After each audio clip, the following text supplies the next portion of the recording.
बारिश इतनी तेज हो रही है, मकान टूटने का डर है और पूरा यहाँ पानी भी टपक रहा है ऊपर से।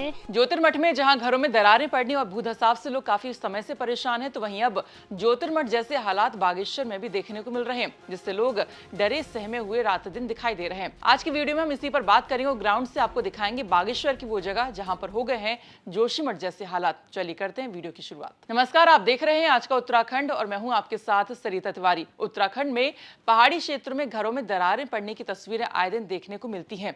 जोशीमठ के हालात आप देख ही चुके हैं। तो अब बागेश्वर जिला मुख्यालय से 50 किलोमीटर दूर कांडा तहसील के सैरी गांव में भी जोशीमठ जैसे हालात हो गए। यहां ग्रामीण साल 2002 में बादल फटने के बाद से लगातार भूमि धंसने के कारण जोशीमठ जैसे संकट का सामना कर रहे हैं। सेरी गांव के 32 घरों में हर साल बड़ी बड़ी दरारें इनके घरों में पड़ रही हैं, जिससे यहाँ के निवासियों में लगातार भय का माहौल बना हुआ है। आप इन तस्वीरों में यहाँ पर देख सकते हैं कि किस तरह से इनके घरों में बड़ी बड़ी दीवारें पड़ चुकी हैं। आपको बता दें कि सेरी गांव के 32 परिवारों में से 6 परिवारों को सरकार ने दूसरी जगह सुरक्षित विस्थापित कर दिया और जबकि 6 परिवारों ने अपना कहीं और घर बना लिया है। जबकि बचे हुए 20 परिवारों का ये कहना है कि वे डरे सहमे टूट रहे घरों में रहने को मजबूर हैं। सेरी गांव के निवासी हैं लक्ष्मण धामी। इनका कहना है कि 2005 के बाद लगातार जमीन धंस रही है, जिससे उनका मकान भी नष्ट हुआ है और उनका ये कहना है कि बरसात के समय प्रशासन के द्वारा चिट्ठी भी आ जाती है कि आप लोग किसी सुरक्षित जगहों पर चले जाएं। लक्ष्मण धामी कहते हैं कि वे सुरक्षित जगह पर जाएं तो जाएं कहां। ये दरारें कब से शुरू हुई? देखो सर, धीरे धीरे लगभग 2005 से ये शुरू हुआ। उसके बाद जब 2008-9 में यहाँ रोड कटी थी, उसके बाद कुछ ज़्यादा हो गया। उसके बाद यहाँ उस तोक में हमारे बड़ा भूस्खलन आया था एक बार। तो भूस्खलन के बाद तो ये ऐसा हो गया, पूरा तो बैठना शुरू हो गया धीरे धीरे करके। अब देख लो ये हालत है मकानों की। इसमें से कम से कम 8-10 परिवारों को विस्थापन कर दिया गवर्नमेंट ने। और इतने अभी 2014 के बाद ही शुरू हुआ। 2013-14 में जब केदारनाथ वाली घटना आई थी, तब उस टाइम 2-3 परिवारों को विस्थापन किया। उसके बाद 2-3 परिवारों को दूसरे साल किया, फिर 1-2 ऐसे किया। फिर कुछ लोग भाग के चले गए, जिसके पास पैसा था, नौकरी चाकरी थी, और पैसे वाले लोग चले गए इधर उधर। बाकी लोग जो यहाँ पर बेरोजगार हैं, जिनके पास कोई रोज़गार नहीं है या कोई आय के साधन बहुत कम है, तो ऐसे लोग गाँव में रह गए। बाकी लोग कोई चलो यहाँ छोड़ के वही मतलब पलायन भी हो गए यहाँ से। कुछ लोग तो जिनके पास अपनी पास ज़मीन थी तो सुरक्षित स्थान पर, पैसे वाले चले गए सुरक्षित स्थान पर। हम लोग को हर साल यहाँ पर नोटिस दे देते हैं कि सुरक्षित स्थान पर चले जाएँ करके। हमारे हाँ, बरसात का समय आया तो नोटिस मिल जाएगा। तो हमारे पास ऐसा कोई ऐसा साधन है ही नहीं कि हम सुरक्षित स्थान पर जाएँ तो कहाँ जाएँ। यहाँ से कम से कम यहाँ पर अभी 18 परिवार और बचे हैं। दरारें कितने साल हो गए ये?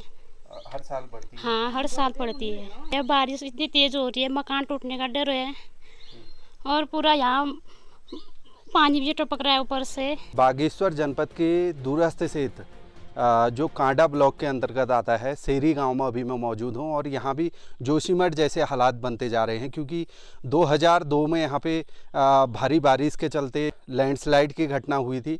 उसके बाद यहाँ पे 2005 में फिर भूस्खलन हुआ था।